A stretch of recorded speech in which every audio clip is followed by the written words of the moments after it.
Je suis ton père. Au-delà d'être une citation culte d'un film lui-même culte, c'est une phrase que les donneurs de sperme devront sans doute s'attendre à prononcer dans les prochaines années. En effet, dans le cadre de l'évolution de la PMA actuellement en débat, il est prévu de mettre fin aux dons totalement anonymes. Pour rappel, la PMA, c'est la procréation médicalement assistée, à savoir des techniques médicales qui, jusqu'ici en tout cas, permettent uniquement à un couple hétérosexuel d'avoir un enfant si celui-ci présente des difficultés pour procréer. On parle de FIV lorsque la fécondation est faite en labo, d'insémination artificielle si le don de gamètes se fait directement au sein du corps de la mère, et de GPA si une femme porte un enfant pour une autre femme.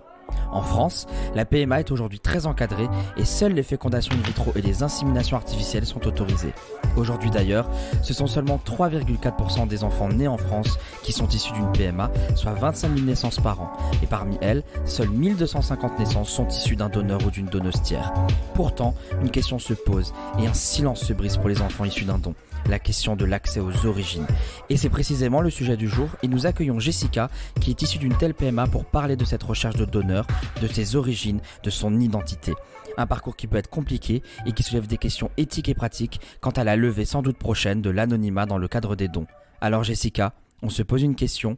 Est-ce que toi tu sais enfin qui se cache derrière le masque de Dark Vador ? Oui, ben moi j'ai toujours su qui était derrière le masque de Dark Vador. Mon père, c'est la personne qui m'a élevée, qui m'a aimée, qui m'a désirée avec ma mère. Et je fais vraiment la distinction entre justement le père et le géniteur, pour le coup, qui sont pour moi deux choses complètement différentes. Donc voilà, mon père, c'est la personne que j'ai connue depuis que je suis toute petite, qui est mariée avec ma mère, alors que le géniteur, c'est la personne qui a permis que j'existe biologiquement parlant, quoi, physiquement parlant. Après, toi, dans ton histoire personnelle, il y a eu pendant longtemps une confusion entre géniteur et père.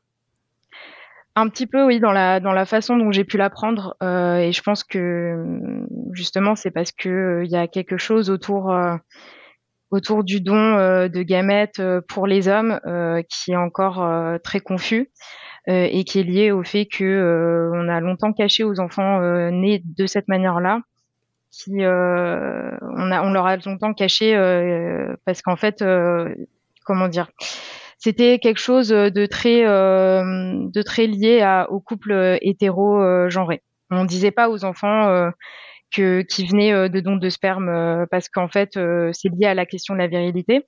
Donc il y a une confusion. Je me perds un peu dans ce que je dis là. T'inquiète pas, on comprend. En même temps, c'est un sujet assez personnel, donc c'est sûr que ça brouille un peu les émotions. Mais du coup, toi, pour synthétiser, en fait, ta pensée, et je suis assez d'accord avec toi, c'est que le don de sperme, en fait, vu que ça fait appel à un homme tiers du couple, c'est peut-être plus difficile de l'accepter et aussi, du coup, de le dire publiquement et aussi, notamment pour ses enfants, parce qu'il y a quelque chose un peu de patriarcal et de virilité masculine du rôle de père, en fait. Voilà, exactement. Toi, t'as vécu combien d'années sans savoir que tu étais issu d'une PMA avec donneur ? Je l'ai appris quand j'avais 13 ans. Et du coup, ça me permet de rebondir sur ce que je voulais dire juste avant. En fait, je l'ai appris de manière assez théâtrale dans ma famille. Depuis que je suis toute petite, je me suis toujours posé cette question et j'ai toujours répété à mes parents je trouve ça horrible, les enfants qui sont adoptés, qui savent jamais qu'ils l'ont été, à qui on le cache, c'est affreux. J'espère que si c'est le cas, vous me le diriez et vraiment, je vous en voudrais énormément si jamais vous me le disiez pas. Et en fait, j'en ai reparlé à un moment pendant un repas quand j'avais justement 13 ans. Et il y avait mon père qui était à table, il y avait ma grand-mère aussi, la mère de mon père. Et en fait, je suis ressortie avec cette espèce de questions débiles du ouais, l'adoption c'est horrible, etc. Je sais pas pourquoi en fait je me posais à chaque fois cette question. Et en fait, mon père blaguait, il me disait ah mais tu sais, je suis pas ton père, je suis pas ton père. Je disais mais arrête, c'est des bêtises, etc. Et en fait, ma grand-mère a lâché une bombe, une espèce de bombe en disant mais de toute façon, je vous dis de lui dire depuis qu'elle est toute petite. Donc je me suis dit, oh là là, mais qu'est-ce qu'elle veut dire? C'est trop bizarre. C'est pire qu'un spoil sur la saison 8 de Game of Thrones. Ouais, franchement, je me suis dit, mais qu'est-ce que c'est que ce délire? Là, je suis dans un film, ça a switché en mode série télé dans ma tête. Et du coup, je lui dis, mais qu'est-ce que ça veut dire, papa? Pourquoi elle dit ça? Il reprend la même phrase et il me dit, mais tu sais, je suis pas ton père. Moi, je dis, mais comment ça? Qu'est-ce que ça veut dire? T'es pas mon père? Il me dit, ouais, c'est sûr. je vais parler de quelque chose dont on t'a jamais parlé. Oui, justement, il a utilisé le terme père parce que oui, il y a pas cette distinction qui est faite entre le géniteur et le père, et c'est un truc qu'il est nécessaire de faire, je pense, à un moment, parce que sinon on peut se dire bon bah ok, t'es pas mon père biologique, donc t'es pas mon père, alors qu'en fait le père c'est la personne qui t'élève, qui t'aime, qui t'a désiré. Enfin, c'est comme pour les enfants adoptés, hein, il y a père biologique et géniteur, quoi. Et du coup, il m'explique que en fait, c'est pas grâce à lui que j'ai été conçue, que il est stérile parce qu'il a un syndrome qui s'appelle le syndrome de Klinefelter et dont l'un des symptômes est la stérilité, et que ils ont toujours voulu des enfants avec ma mère, que c'était leur projet de vie, mais qu'elle a toujours su qu'il était stérile et qu'il ferait en sorte d'en avoir quand même d'une autre façon. Et donc ils ont eu recours à une PMA avec tiers donneur, ce qu'on appelle avec tiers donneur. Donc moi, ma mère, c'est ma mère biologique, c'est ma génitrice aussi, c'est les deux à la fois. Et c'est une personne qui est intervenue, une tierce personne, qui a donné son sperme et qui a permis que je naisse aujourd'hui et qui a permis aussi à ma sœur de naître. D'accord. Et alors aujourd'hui, du coup, donc depuis que tu sais que t'es une enfant issue d'une PMA avec tiers donneur, quand est-ce que tu as commencé à vouloir peut-être rechercher l'identité du géniteur ou pas d'ailleurs? Est-ce que c'est quelque chose qui s'est posé tout de suite ou est-ce que c'est un truc tu t'en foutais pendant un certain temps, ou, enfin, et même aujourd'hui, est-ce que tu veux y recourir aujourd'hui? Ouais. Mais même et en fait, et sur quoi tu tombes quand tu commences à chercher, en fait, par où tu commences, parce que c'est vrai que ça paraît à qui tu t'adresses, quoi, tout simplement. Eh ben, c'est assez difficile de répondre à cette question parce que la question, je me la pose encore aujourd'hui et que tu peux pas vraiment savoir. C'est protégé par l'anonymat, c'est comme ça, c'est la loi, donc c'est impossible de savoir. Il y a des nouvelles techniques qui se sont développées actuellement de tests ADN qui sont faites par des entreprises américaines ou étrangères. En tout cas, en France, c'est pas du tout possible, qui te permettent de passer des tests et ensuite de recroiser tes résultats avec des personnes qui elles-mêmes auraient passé des tests. Mais en fait, la possibilité, elle est infime parce que ça veut dire que pour retrouver cette personne-là, il faudrait du coup qu'elle aussi, elle ait fait les tests ou qu'un membre de sa famille biologique ait fait aussi les tests pour recroiser. Sinon, c'est vraiment pas possible de savoir, quoi. Et c'est ça qui est très compliqué. Et la question, je me la suis pas posée directement. Au début, j'étais hyper perdue. Je comprenais pas comment ça fonctionnait. Il y avait tout le truc autour du secret aussi. Je me demandais pourquoi on me l'avait caché. Je trouvais ça débile, franchement. Et ça, d'ailleurs, t'as pu en reparler justement avec tes parents pour leur dire pourquoi vous me l'avez pas dit avant? Parce qu'ils ont certainement une explication. Oui, bah leur explication, c'est un peu l'explication qu'on a pour toutes les choses compliquées à dire. C'est on attendait le bon moment, mais en fait, il n'y a jamais de bon moment. Il se passe toujours des trucs dans la vie. Il n'y a jamais le bon moment. Ouais, c'est ça. Du coup, j'ai une petite question. Moi, je reviens sur ta petite sœur. Du coup, vous avez été, comment dire, vous avez été créés au même moment, du coup, je crois. Ouais, exactement. Donc en fait, votre naissance, le fait que toi tu sois l'aîné de ta sœur Uri, ça tient du fait que le médecin t'est sorti en premier en fait du congélateur. Exactement. Ah, c'est comme ça qu'on. D'accord. En fait, en fait, c'est le même donneur, c'est ça? C'est exactement le même donneur. Quand on a recours à un donneur, en fait, donc d'abord ma mère, elle a dû subir quelques traitements médicaux pour stimuler la production d'ovules. Et une fois que c'est fait, on te ponctionne les ovules. Et à l'issue de ça, on féconde les ovules in vitro, donc hors dehors du corps de ma mère, en labo. Ouais. Donc je suis clairement née dans un labo quasiment. En espagnol, il y a une formule qui est assez intéressante. Ça s'appelle, on dit les bébés probeta. Ça veut dire les bébés éprouvettes. Ouais. Bah, c'est tout à fait ça. Et en France, on dit bébé éprouvette. Aliénor qui veut nous montrer qu'elle est LV3 espagnole. Je suis pas LV3, je suis bilingue, donc tu te calmes. Ah oui, c'est vrai en plus. Ouais, c'est ça. Et c'est en fait, on est des bébés éprouvettes toutes les deux. Donc, une fois que toutes les ovules ont été fécondés avec le sperme du donneur, il y a une partie qui est mise en congélation et tu as une autre partie qui est directement implantée dans l'utérus. Et en fait, on en fait plusieurs à la fois parce qu'il y a des chances que parfois ça fonctionne pas du premier coup, qu'il y en ait qui meurent en cours de route, etc. Et voilà, donc moi je suis née en 95 et pendant 5 ans, d'autres cellules ont été conservées dans une banque qui s'appelle un sécost. Je voudrais peut-être redonner le nom détaillé parce que je l'ai plus en tête, le nom de l'acronyme. En fait, c'est un labo qui garde toutes les cellules qui ont été fécondées et notamment aussi les ovules des femmes pas encore fécondées. Et en fait, ma sœur, elle est restée congelée pendant 4 ans, quoi. Ah d'accord, ok. c'est Ouais. dingue. Et donc, Oui, mais quand c'est vrai que ce que tu dis, je crois avoir lu que les PMA, notamment par FIV, Ouais. c'est seulement péniblement 30% de réussite, quoi. Donc en fait, même pour ta mère, ça a dû être quand même très éprouvant psychologiquement. Et puis pour toi aujourd'hui, peut-être que, notamment par rapport à comment ça a été annoncé, etc. et comment tu l'as appris, ça a pas forcément été simple. Et du coup, ça nous pose un peu la question de par rapport aux évolutions qui sont prévues de la loi, puisque c'est un débat qui revient là très prochainement. Toi, c'est quoi ta position par rapport à ça? Est-ce que toi, tu souhaiterais personnellement pouvoir accéder facilement au moment où tu te dis que tu aurais envie à l'identité de ton donneur? Est-ce que les choses sont bien telles qu'elles sont? Enfin voilà, comment toi tu vis les choses en tant que directement concerné, quoi? Moi, je suis complètement pour la levée de l'anonymat. Très clairement et depuis le début.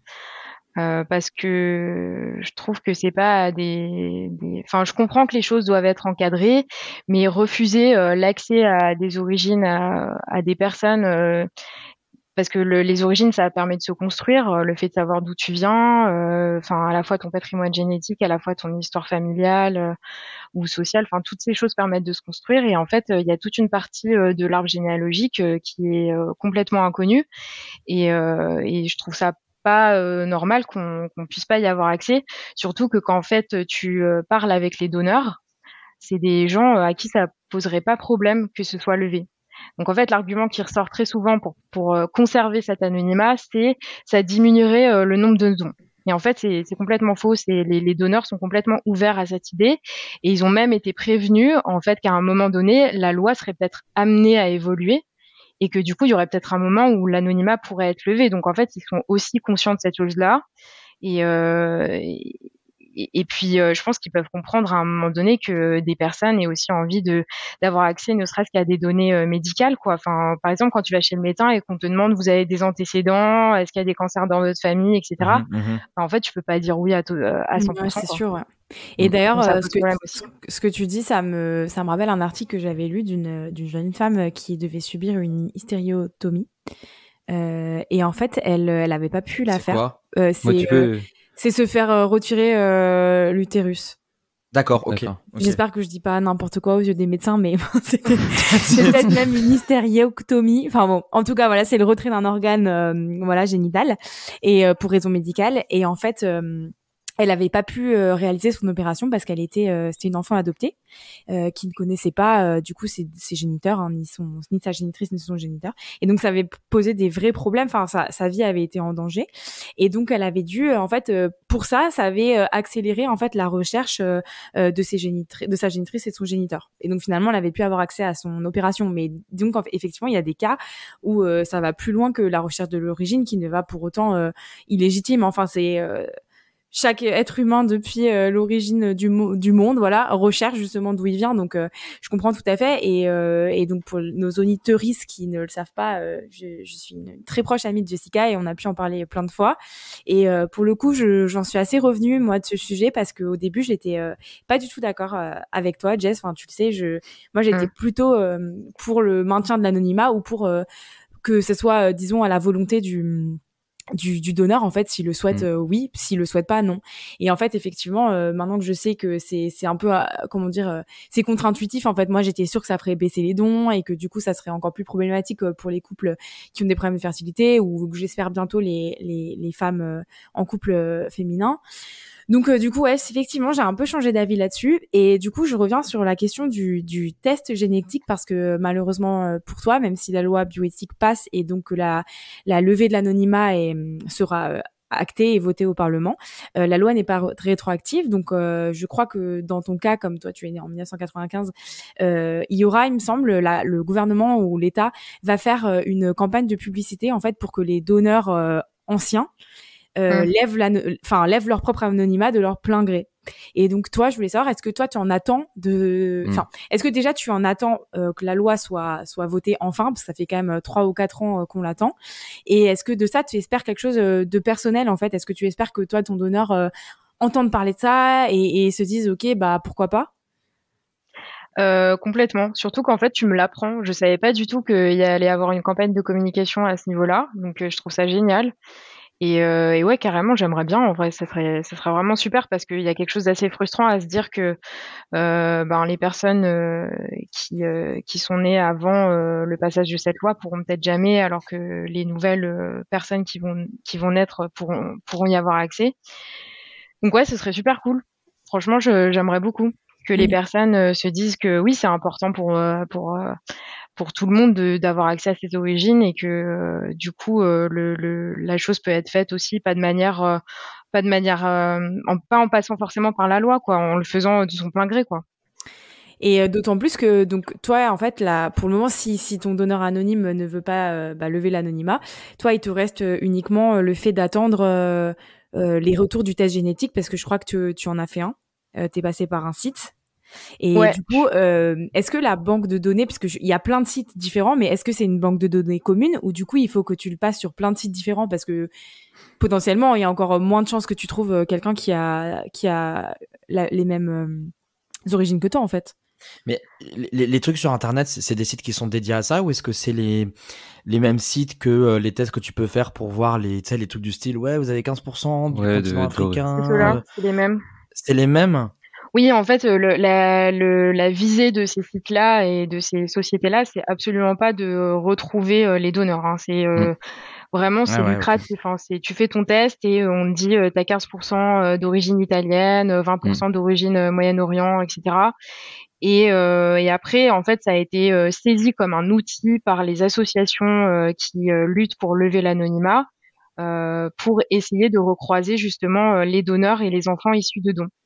C'est via une asso comme ça que toi tu as été Ouais, c'est une asso qui s'appelle PM Anonyme et en fait c'est l'asso la plus connue dans le domaine.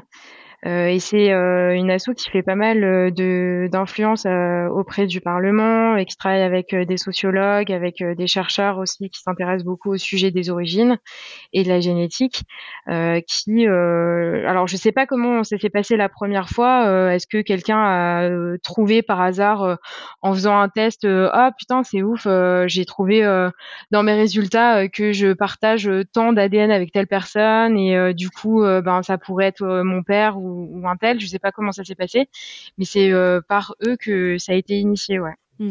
C'est eux qui ont fait connaître le truc. Avec ta petite sœur, est-ce que quand vous avez passé le test et vous avez eu le résultat surtout, est-ce que vous avez trouvé une compatibilité ADN avec quelqu'un? Non. Pas au point que ce soit un membre de la famille proche, quoi.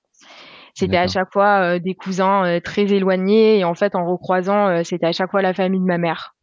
Donc aucun indice pour l'instant du côté du géniteur, on sait pas du tout. On est en attente. Et comme dit, on a fait un test que dans une des plateformes.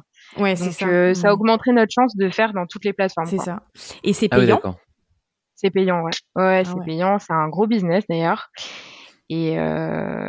Et à vrai dire, c'est un peu flippant aussi parce qu'on sait pas trop non plus ce qu'ils vont faire avec ces informations. J'ai pas trop envie d'aller sur toutes les plateformes, quoi.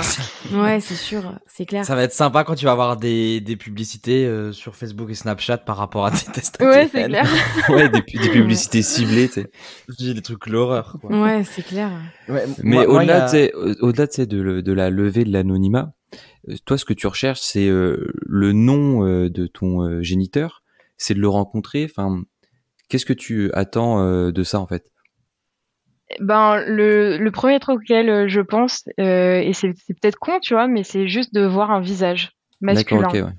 Parce que, dans ma famille, du coup, très proches. Il y a ma mère et ma sœur. Il y a pas de garçons, quoi. Et j'aimerais trop voir à quoi je peux ressembler au sexe opposé. Tu vois ce que je veux dire? Enfin, c'est peut-être con, mais il y a juste ça que j'aimerais bien savoir. Et puis peut-être qu'est-ce qui l'a poussé à faire ça, et est-ce qu'il a des enfants, et du coup est-ce que j'aurais peut-être d'autres frères et sœurs à côté, quoi. Ça aussi c'est une vraie question.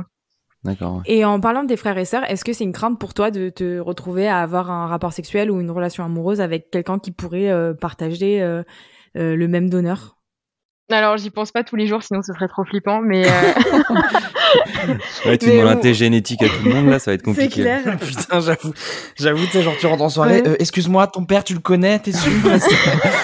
Montre-moi ton test ADN, s'il te plaît. Non, mais en vrai, je sais pas, j'imagine que le jour où si j'ai un gosse un peu chelou, je me poserai des questions, du coup, quoi.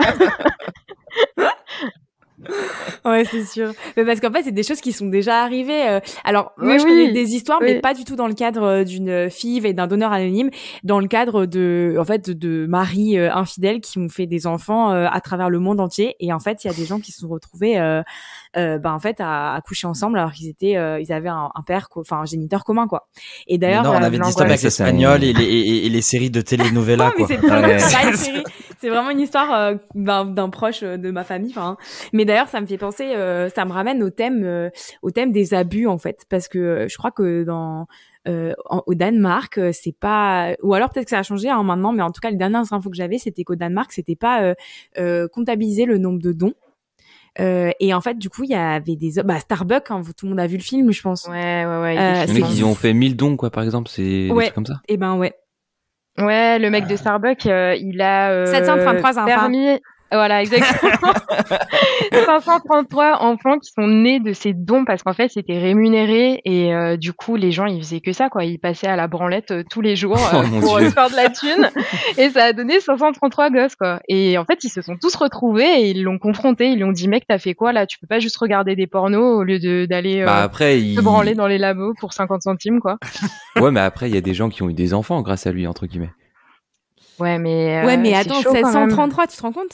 Et c'est pour le coup, le film est très romancé et très drôle, mais par contre, c'est vrai, c'est une histoire vraie, le fond du truc, quoi. Ouais, c'est ça, pose une question des abus. Belle famille. Délire, ils se sont tous retrouvés. Pas tous, mais une bonne partie, et ils ont créé une association. Il y a une partie qui s'est retrouvée, et Attends, mais tu te rends compte, tu crées l'association des enfants de Starbucks. C'est un sacré budget, quoi. Les derniers qui avaient autant de gosses, c'était genre Louis XIV, tu vois, mais parce qu'il avait 150 000 meufs, tu vois. Je crois que c'est le roi d'Espagne aussi qui en a pas mal des bâtards et des bâtards de droite à gauche. C'est chaud, hein. Pour rester sur mon thème hispanique de la famille. Est-ce qu'il a fait mieux que Starbucks? Je ne sais pas. Mais ouais, effectivement. Mais du coup, par rapport à ta petite sœur, parce que c'est un autre exemple, du coup, est-ce qu'elle le vit de la même manière que toi? Est-ce qu'elle l'a découvert parce que du coup, vu que toi, tu l'as découvert à 13 ans, ta petite sœur avait 9 ans, si je me trompe pas. Et comment ça s'est passé pour elle? Du coup, tes parents ont été aussi obligés de lui dire directement, ou Alors, en fait, par chance, quand il y a eu cette discussion complètement décalée entre ma grand-mère et mon père, ma sœur était pas là.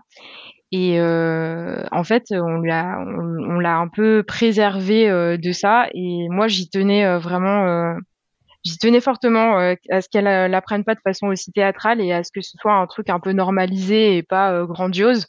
Donc j'ai gardé le secret pendant 5 ans quand même. Hein. C'est énorme. Franchement, j'ai dû le garder assez longtemps, parce que on n'arrivait jamais à voir mon père, parce qu'il se trouve que j'ai des relations un petit peu compliquées avec lui qui sont pas liées à ça, mais du coup c'était très compliqué de le voir et de se réunir tous les quatre pour en parler avec ma sœur. Et moi, je voulais vraiment faire les choses bien, je voulais pas du tout qu'elle le vive comme je l'avais vécu, et c'était assez compliqué parce que j'avais trop peur qu'elle m'en veuille de pas lui avoir dit. Bon, au final, elle m'en a jamais voulu, mais elle expérimente pas du tout le truc de la même façon que moi, et je pense que ça a pas eu autant d'impact dans sa vie que ça a pu en avoir dans la mienne. Et que, par exemple, dans elle m'accompagne dans les démarches de test ADN, etc., parce qu'elle sait que c'est important pour moi, mais que elle, ça lui poserait pas de problème de pas savoir. De pas savoir. Ouais, ah ouais. Et du coup, moi j'ai une question qui est liée à ça aussi, c'est maintenant, si tu te mets dans la peau d'une enfant qui l'apprend aujourd'hui, ou en tout cas après que la réforme soit passée, si elle est votée, et que tu as le choix, t'es confronté au choix d'avoir droit à avoir des critères non identifiants par rapport au donneur. ou carrément un nom, un prénom, une adresse ou que sais-je. Tu ferais quoi? Tu demanderais quoi? Tu demanderais le nom, l'identité, le prénom, ou est-ce que Une photo. ou est-ce que toi tu irais simplement sur du critère physique, l'âge, vivant encore ou pas? Ah bah écoute, moi je prendrais tout ce qu'il y a à prendre, hein. Je demanderais tout ce que je peux demander. Je suis assez curieuse de manière générale, donc j'aimerais bien avoir les infos à la fois physiques, voilà, une espèce de petite fiche. Enfin, ça fait un peu bizarre, mais ça fait un peu comme aux États-Unis où les gens ils choisissent leur donneur. Ouais. Enfin, je sais pas si vous voyez de quoi je parle, mais Ouais. ça va loin, hein. Aux États-Unis, ils Bah, c'est peuvent un peu les carrément Sims, choisir hein, tout. aux Enfin, ouais, États-Unis, quoi. c'est de l'eugénisme un peu en quelque sorte. Et mais j'aimerais bien quand même avoir éventuellement une photo ou un nom ou quelque chose, quoi. D'ailleurs, je rappelle que même avec la levée de l'anonymat en France, il sera évidemment pas possible de choisir la couleur des yeux ou alors l'ethnie ou ce genre de c'est choses. important à préciser. Ça restera un don Ouais. aléatoire, enfin disons voilà. Tu peux pas choisir à qui tu donnes, qui tu voilà. Ouais, c'est ça. Et d'ailleurs, comment le vivent tes parents, ta recherche en fait de ton géniteur? Est-ce que ça leur pose un problème? Est-ce qu'ils te soutiennent? Est-ce qu'ils trouvent ça bizarre ou pas du tout? Enfin, comment ils se situent par rapport à ça? Non, ma mère, ça lui pose pas de soucis. Et d'ailleurs, j'avais une très longue conversation avec elle à ce sujet l'année dernière parce que elle m'avait jamais vraiment expliqué tout le parcours qu'elle a vécu pour nous avoir, ma sœur et moi. Et elle est vraiment rentrée dans les détails, elle m'a tout expliqué, tu vois, par exemple, avant de faire pas l'insémination, pardon, la FIV, elle avait fait des inséminations artificielles avec tiers donneur. Donc c'est-à-dire que là, on féconde pas la cellule, on féconde pas l'ovule hors du corps, mais on t'injecte directement les gamètes dans le corps, et ça n'avait pas fonctionné. Enfin bref, elle m'a expliqué tout le parcours qu'elle avait vécu. Elle m'a dit que si elle avait besoin d'avoir des documents, elle me les mettrait à dispo, qu'elle pourrait essayer de retracer les trucs auprès de son médecin. Enfin, honnêtement, elle est hyper ouverte au truc et elle sait que c'est important pour moi, donc il n'y a pas de souci. Elle en parle hyper librement.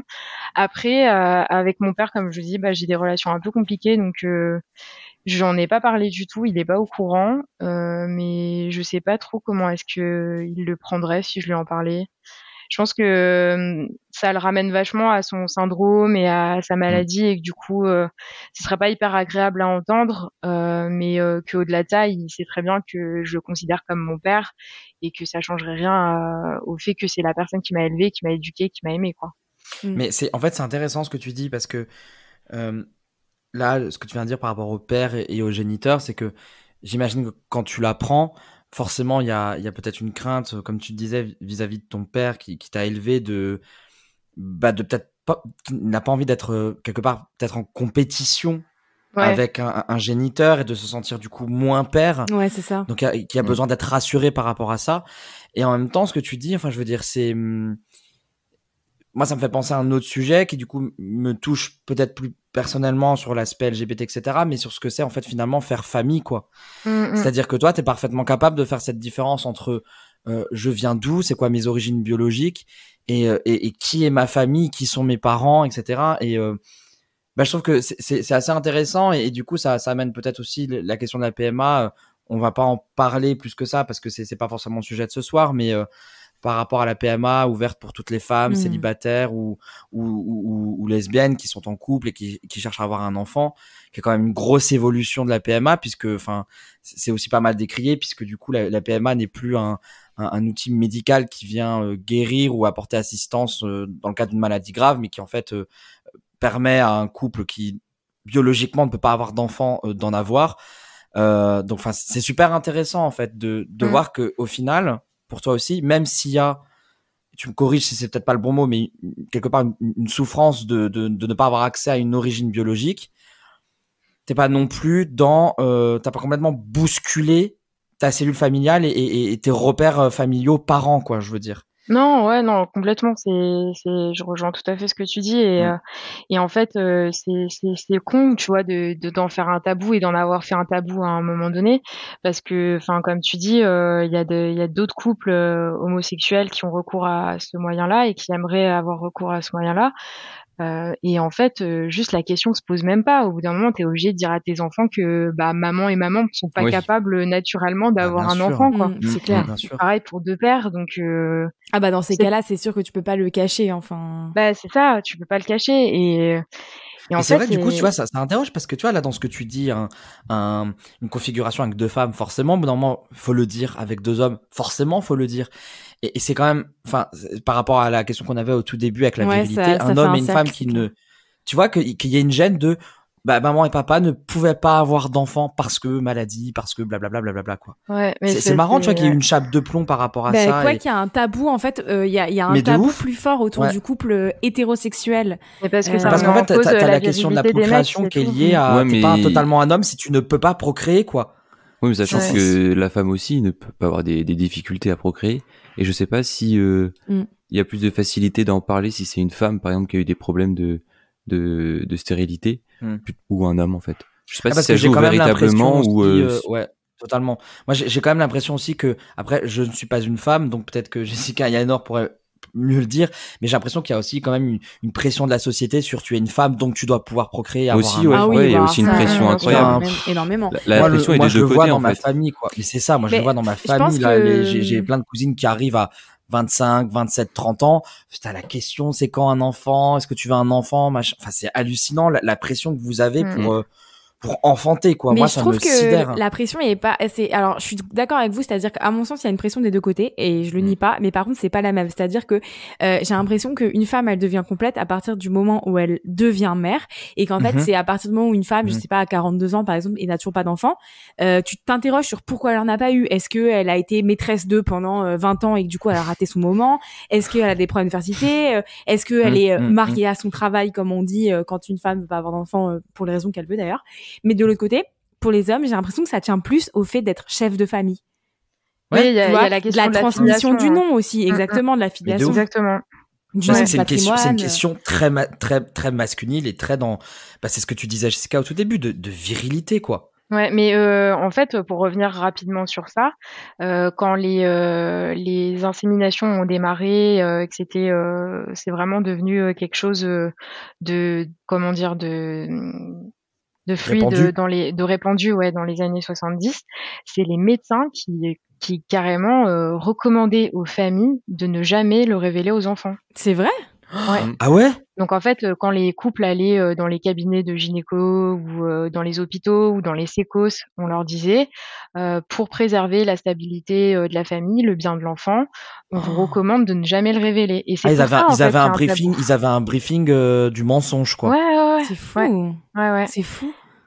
Mais attends, mais à l'époque, il n'y avait aucun psychologue ou psychiatre ou pédopsychiatre qui pouvait dire attention, les choses sont pas si évidentes et chaque enfant aura son enfant qui deviendra adulte aura son approche de la question et il faut pas exclure d'en parler. Enfin, c'est dingue, quoi. Ils devaient sûrement en avoir, mais ils étaient peut-être pas écoutés. Et puis et puis la psychologie a aussi évolué. Hein. Ça se trouve, c'était. Enfin, d'ailleurs, ça serait intéressant si jamais il y a un psychologue ou un psychiatre qui nous écoute d'avoir un petit retour là-dessus, ou une d'ailleurs. Mais effectivement, et d'ailleurs, pour reparler du coup de la question de la place de l'homme, de la femme, de la famille. D'ailleurs, dans la question de la PMA pour toutes, ce qui gêne énormément, c'est qu'il n'y a plus de père. C'est se dire que deux femmes vont pouvoir s'extraire justement de l'homme, de la fécondité de l'homme, pour pouvoir procréer en fait. Et ça pose un problème magistral. Et d'ailleurs, ça revient à la question de pourquoi est-ce que c'est un tabou dans les couples hétérosexuels, je pense. Ouais, complètement. C'est complètement lié. Ouais. C'est le reflet de ça. C'est totalement. Bon, Jess, on a une dernière question. Je crois que c'est Tanguy qui va te la poser. La fameuse question. Ouais, elle est toute simple et tu réponds comme tu veux. C'est la liberté, comme tu sais, sur ce podcast. Dans la première, c'est qu'est-ce qui te fout la gueule de bois? Et la deuxième question qui en découle, c'est comment tu la gères? Ce qui me fout la gueule de bois, c'est quand je suis sur mes réseaux sociaux et que je tombe sur une vieille vidéo d'ASMR avec une personne qui est en train de passer son vieux pinceau là sur son micro et ça me rend dingue. Je m'attendais à tout, mais pas à ça. Mais de ouf. Moi, je pensais qu'elle allait lancer un truc sérieux, genre moi ce qui me rend fou, c'est quand je vois des cathos intégristes qui disent un papa. Et non, en fait, la meuf elle vient avec son ASMR, quoi. Moi, du coup, je propose qu'on continue la conversation comme ça pour lui faire plaisir. Ouais, ça va être génial. Et d'ailleurs, pour ceux qui l'ont pas écouté, on a un podcast 0 où à la fin Tanguy fait un ASMR qui est très agréable à écouter. On fait de l'auto-promo. Je suis sûre que vous feriez un buzz de ouf en faisant ça parce qu'il y a une grosse communauté de gens qui sont accro à ça. C'est clair. C'est pas simplement niche, hein. Il y a du monde qui écoute ça. Je sais pas comment. Ouais. Et du coup, comment tu la gères, cette gueule de bois d'ASMR? Ah bah, je coupe le son. Je coupe le son direct. Et je les insulte après.